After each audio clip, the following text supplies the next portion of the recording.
pessoal, tudo bem com vocês? Muito estudo por aí? Estão entrando no site lá no Morpho Funcionando? Hoje nós vamos começar uma série de aulas que fala sobre os músculos esqueléticos e vamos começar com uma super dica para vocês entenderem melhor as ações musculares. Bora lá? Então, galerinha, vocês já sabem que os músculos esqueléticos, eles têm a função primordial de movimentar partes do nosso corpo. Nesse modelo, nós temos um exemplo da articulação do ombro numa vista anterior e temos algumas estruturas que fazem parte dessa articulação. Então vejam que nós encontramos aqui vários músculos esqueléticos ao redor dessa articulação, né, que não estão todos representados. Nós temos apenas os músculos que a gente conhece como manguito rotador, que quando se contraem, promove a movimentação da articulação do ombro em várias direções. Então, geralmente, os músculos esqueléticos, eles agem como grupos musculares, né, eles agem em conjunto para executar suas funções adequadamente, promovendo, então, vários tipos de movimentos, né? Que a articulação do ombro é uma das articulações que tem uma maior amplitude de movimentos no nosso corpo. E todos esses músculos estão envolvidos com esses movimentos. E compreender como que suas ações acontecem faz parte do estudo de todos os profissionais da área da saúde. Então, para facilitar esse entendimento, esse conhecimento das ações musculares, a gente preparou esse vídeo para facilitar a vida de vocês, tá certo?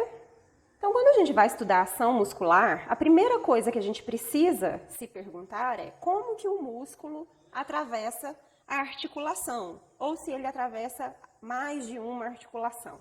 Então, por exemplo, aqui a gente tem o músculo subescapular. Vejam que ele está atravessando a articulação do ombro, né? Ele atravessa apenas essa articulação e ele atravessa essa articulação anteriormente.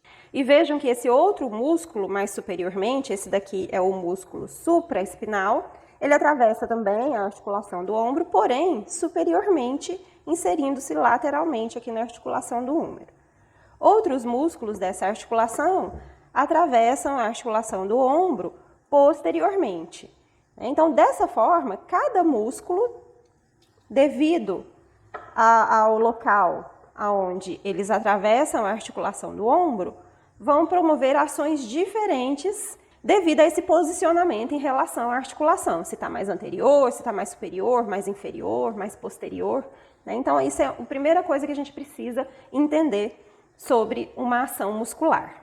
Bom, pessoal, e uma forma da gente entender como que o músculo atravessa a articulação é conhecer pelo menos o básico sobre as suas origens e inserções. O local de origem do músculo geralmente é considerado o local onde ele se fixa e ao se contrair esse local não se move, seria o ponto fixo do músculo. Já o local de inserção é aquele local onde o músculo se fixa e quando ele se contrai, esse local se movimenta, ok? Bom, então conhecer pelo menos o básico desses conceitos de origem e inserção também vai ajudar a entender a ação do músculo. Então, por exemplo, o músculo subescapular, ele se fixa, né, ele tem origem na face costal da escápula, que fica nessa parte anterior, né, nessa vista anterior. Esse local também é conhecido como fossa subescapular. E ele atravessa a articulação do ombro anteriormente para se fixar lá no tubérculo menor do húmero, que fica nessa posição mais anterior e levemente lateral em relação ao húmero. Então, conhecer esses pontos de fixação também vai ajudar a gente a entender a ação da musculatura. Tá? Tem alguns profissionais da saúde que precisam conhecer exatamente os pontos de fixação, né? Mas para muitos profissionais basta conhecer pelo menos que sai da face anterior da escápula e se insere anteriormente nessa porção mais superior do húmero, né? Não precisaria ser tão detalhado, mas é importante a gente conhecer pelo menos o básico, tá certo? A segunda coisa que a gente precisa entender é o tipo de movimento que a articulação permite. Então, como eu falei para vocês, a articulação do ombro, ela permite um grau variado de movimentos, né? Ela tem uma amplitude de movimento muito ampla, então ela permite movimentos em todos os eixos, né? Realizando, então, flexão, extensão, abdução, adução e os movimentos de rotação, além de combinar todos esses movimentos realizando o movimento de circundução. Então, no caso da articulação do cotovelo, que é do tipo sinovial esferoide, por ela permitir todos esses movimentos, nós vamos precisar de músculos que realizem todos esses movimentos. Então, ela vai ter músculos flexores, extensores, rotadores, abdutores e adutores. Agora, por exemplo, a articulação do cotovelo, que é sinovial do tipo gínglimo, ela permite apenas movimentos de flexão e extensão. Então, dessa forma, ela só precisa de músculos que executam flexão e extensão, ok? Então, essa é a segunda parte para entender como que funcionam as ações musculares. E por fim, o terceiro ponto que ajuda a gente a entender as ações musculares é observar a direção dos fascículos dos ventres musculares. Vejam que a gente consegue visualizar essas linhas paralelas no ventre desse músculo, esse aqui é o músculo braquiorradial, e a olho nu já é possível essa visualização. Aqui nós temos conjuntos de fibras musculares formando cada um desses fascículos. Se vocês lembrarem o que foi estudado lá na histologia do músculo, vai lembrar que cada fibra muscular é formada por miofibrilas e que na miofibrila nós temos sarcômeros dispostos lado a lado. E é o encurtamento do sarcômero que faz com que a fibra muscular se encurte e promova o movimento da articulação, né? Então, quando o músculo se contrai, o sarcômero encurta, consequentemente as fibras musculares se encurtam e o ventre muscular também vai se encurtar, né? A direção desse encurtamento das fibras musculares é o que a gente denomina de linha de tração muscular. E aí a gente vai entender melhor o que vem a ser essas linhas de tração, porque isso vai ajudar muito a entender a ação do músculo. Então vejam só, aqui nós temos um modelo de uma fibra muscular e no interior das fibras musculares nós temos as miofibrilas. Cada estrutura aqui circular é uma miofibrila e cada miofibrila contém os filamentos contráteis que vão levar à contração muscular. Então aqui a gente tem um corte longitudinal dessas miofibrilas e a cada pedacinho dessa miofibrila é formada por locais mais claros e locais mais escuros. Aqui nós temos um sarcômero, né? O sarcômero que vai de uma linha Z até a outra linha Z. E nós temos sarcômeros dispostos em sequência. É o encurtamento dos sarcômeros, devido ao deslizamento dos filamentos contráteis, que faz com que a miofibrila se encurte, a fibra muscular se encurte e, consequentemente, todo o músculo se encurte, né? Geralmente é isso que acontece numa contração do tipo isotônica, né? Ocorre um encurtamento visível do músculo esquelético e isso faz com que a articulação se movimente. Então, voltando agora para a nossa articulação do ombro, vejam só novamente aqui o músculo subescapular. E lembrando da sua origem e da sua inserção, nós temos a fixação aqui na fossa subescapular ou face costal da escápula e temos também essa fixação, que seria a inserção do músculo no tubérculo menor do úmero. Isso faz com que esse músculo atravesse anteriormente essa articulação.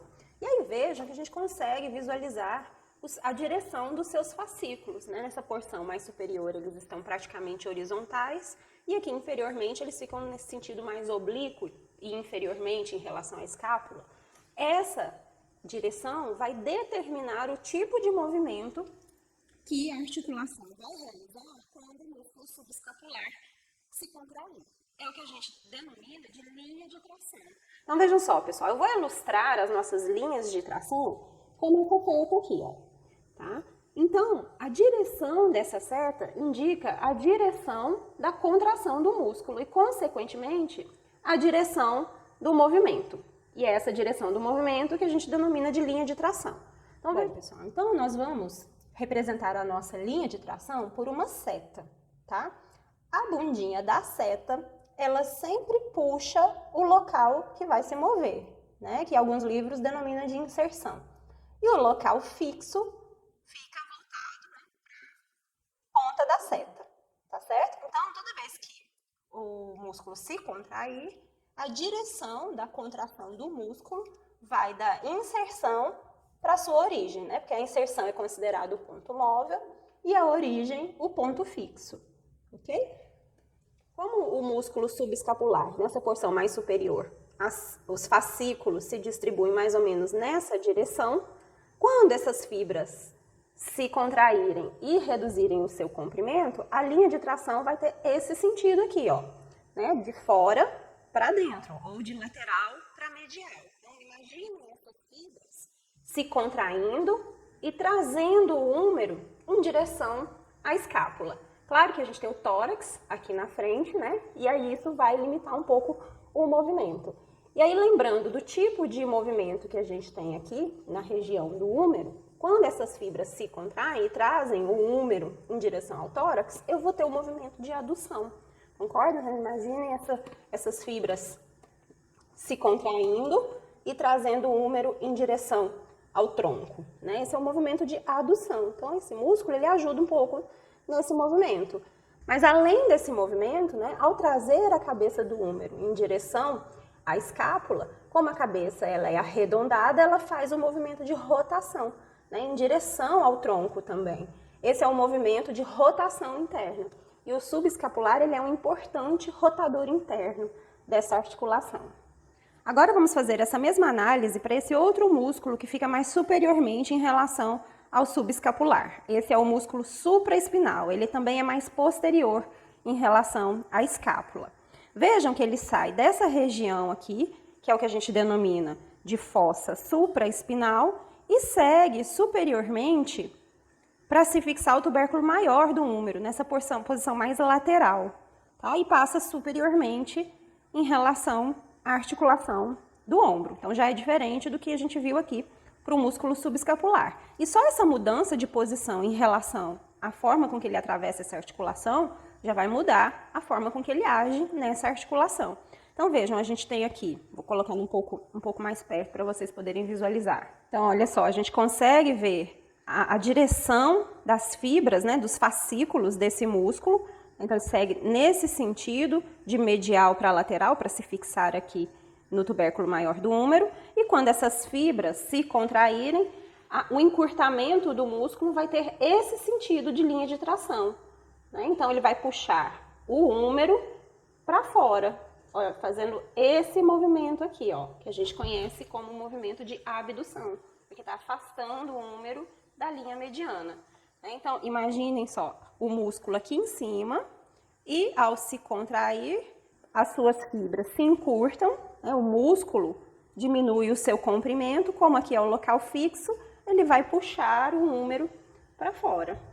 Então, voltando agora para a nossa articulação do cotovelo, lembrando que ela faz movimentos de flexão e de extensão, músculos que realizam flexão do cotovelo precisam passar anteriormente em relação a essa articulação e ter esse sentido de linha de tração, né? Então, por exemplo, o músculo braquial, que é um músculo profundo dessa região anterior aqui do membro superior, ele está fixado no húmero e na una, nessa porção mais medial. E quando ele se contrai, ele gera uma linha de tração nesse sentido. Então, como a sua inserção é lá na una, ao se contrair, ele puxa a una em direção ao húmero e promove o movimento de flexão. Já músculos que são extensores precisam passar posteriormente em relação à articulação do cotovelo, né? Então, gerando linhas de tração nesse mesmo sentido, porém na face posterior do cotovelo. E ao se contrair, eles puxam os ossos do antebraço em direção posterior para promover a extensão. Bom, pessoal, então eu espero que essas dicas tenham ajudado vocês. Sigam todos esses passos quando forem estudar as ações musculares e vocês vão ver como que o aprendizado, né, como que vocês vão compreender melhor todos esses conceitos de origem, inserção e ação muscular, tá certo? Até o próximo vídeo. Dance like there's no tomorrow.